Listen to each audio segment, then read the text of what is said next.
Good morning, Acadiana. We continue to watch the developing system in the Gulf, Hurricane Harvey, and it continues to churn over the Gulf of Mexico and has been steadily intensifying over the course of the morning. Although immediate impacts will affect Texas, Louisiana could be dealing with Hurricane Harvey this weekend and much of next week. Daniel Phillips will be here in a few minutes with the latest update. Well, this morning, a mandatory evacuation order is in effect in parts of Cameron Parish. As we look at the map, right now, everyone south of the Intracoastal Waterway should be moving out. If you're not, you should get out of there as soon as you can. This includes the communities of Hackberry, Johnson Bayou, Holly Beach, Cameron, Creole, Grand Chenier, and Big Lake. And just into the newsroom, Vermilion Parish Police Jury President Ronald Darby has ordered a voluntary evacuation of Vermilion Parish, low-lying areas south of LA 14. Well, after declaring a state of emergency, Governor Edwards is urging everyone to stock up on hurricane supplies and to make evacuation plans. It is not too late to get a game plan and to go to getagamePlan.org in order to identify those things that you should be doing and also to identify the ways in which you can stay in touch with individuals who are going to be putting out information that will be very important to you. It's important to remember to prepare and not panic. Here are a few tips. Clean up around your property. Make sure you have a supply of water, medications, and some non-perishable food and batteries on hand. Stay informed. We, of course, will keep you updated on KATC, our social media pages, and KATC.com. Evacuations are also underway in the Gulf of Mexico. So far, 39 platforms in the Gulf have been evacuated. That's about 5.3%. Companies have shut in nearly 10% of the Gulf's oil production. Sandbags are available across Acadiana and all 9 Acadiana parishes and also over in Calcasieu Parish. Lafayette Parish has added Blackham Coliseum as an additional location.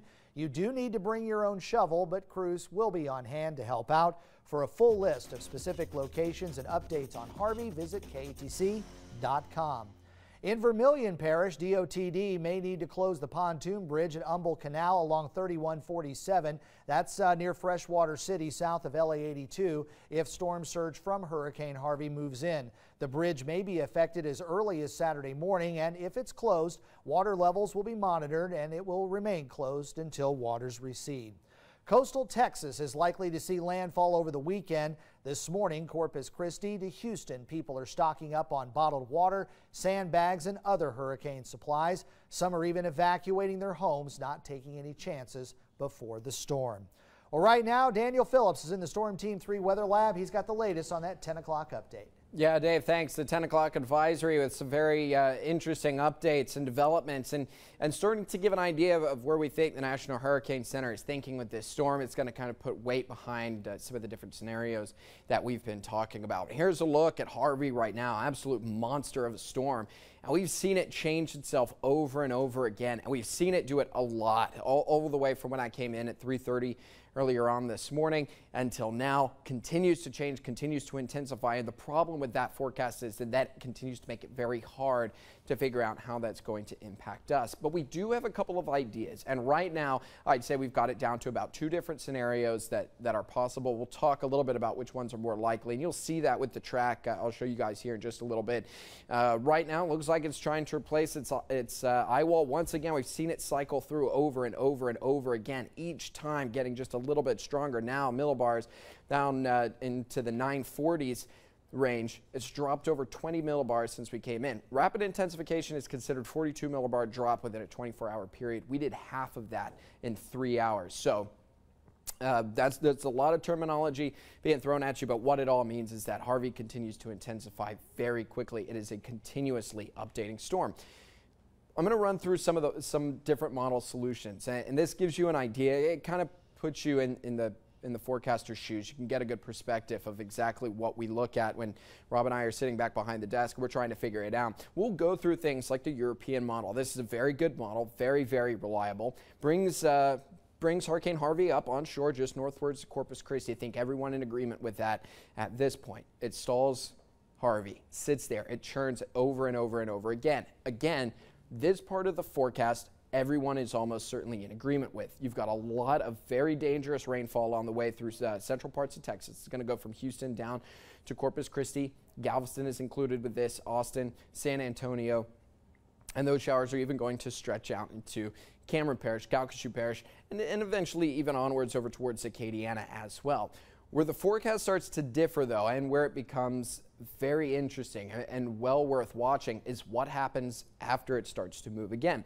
This model is going to bounce Harvey back out into the Gulf of Mexico. This is Tuesday, right around lunchtime. So we have several days of this before we start to get an idea of what's going on. And once it does so, it begins to drift its way up towards the north. This obviously not a great solution for Acadiana, because this puts us back in the pathway, back into play, where we're going to see strong winds coming out from the south. And if this is the forecast scenario that pans out, you're going to start to see the storm surge threat increase all along the coastline, starting in Cameron Parish and working its way eastwards to Vermilion, to Iberia, to St. Mary.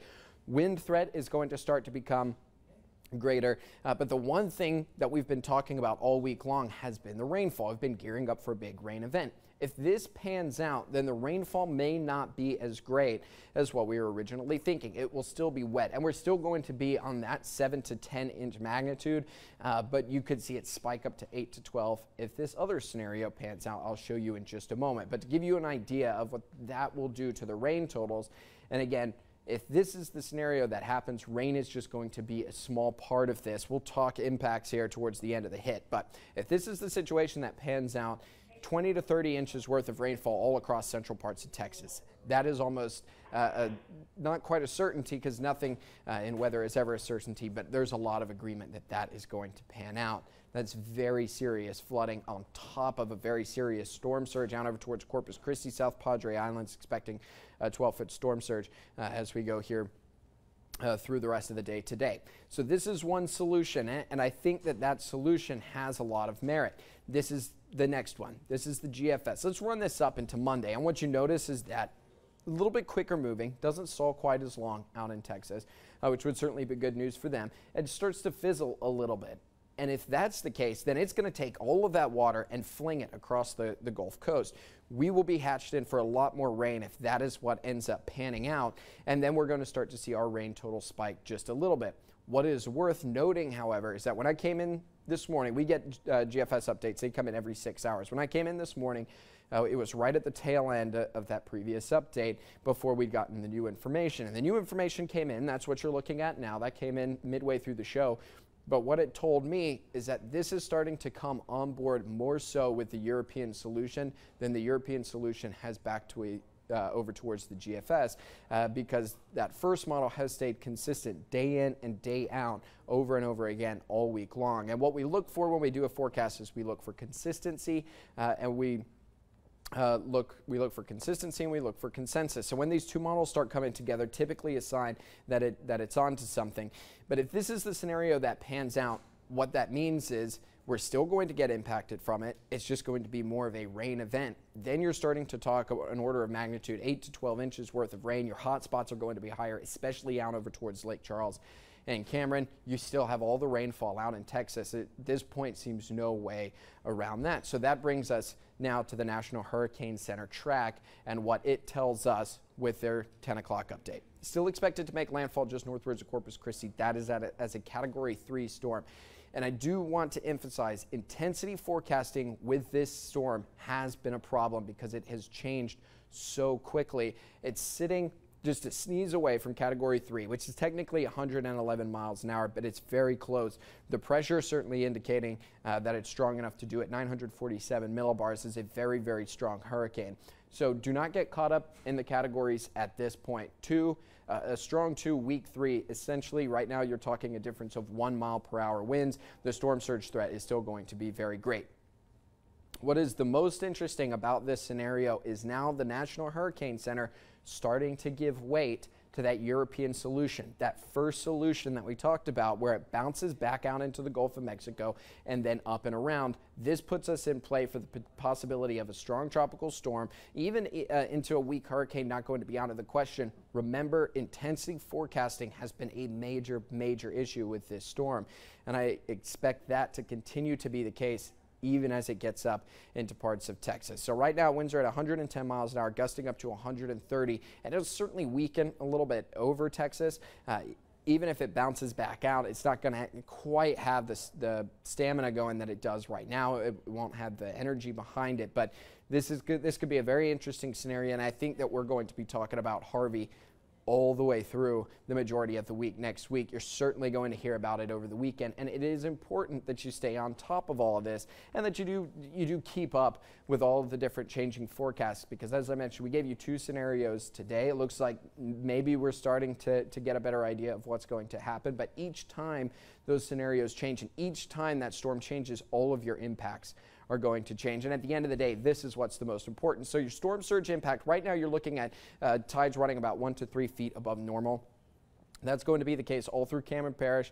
We're maybe just a little bit higher, and then getting out over towards Vermilion, Iberia, all the way over towards Morgan City, where you could continue to see a storm surge of about 1 to 3 feet. So coastal flood advisories are up in effect. That's really going to get going over the course of the weekend, and that may increase. You could see those numbers go up starting over the work week and getting onwards into Wednesday. Again, a lot of that is going to have to do with how this storm gets structured and how it looks as it comes off of Texas, which brings us to the rain. First scenario, obviously going to bring us some heavier rainfall. We will keep 8 to 12 as our base, isolated spots of 15 inches or so. That could go up or down over the next couple days, but that has stayed pretty consistent here over the last several days, and you can see that get started as early as Saturday night. You can see some of those outer rain bands move through, some scattered showers up both today and early tomorrow possible, but the heaviest stuff not going to be arriving till later on in the weekend, and then getting into early parts of next week. I think that's when we really start to see our rain chances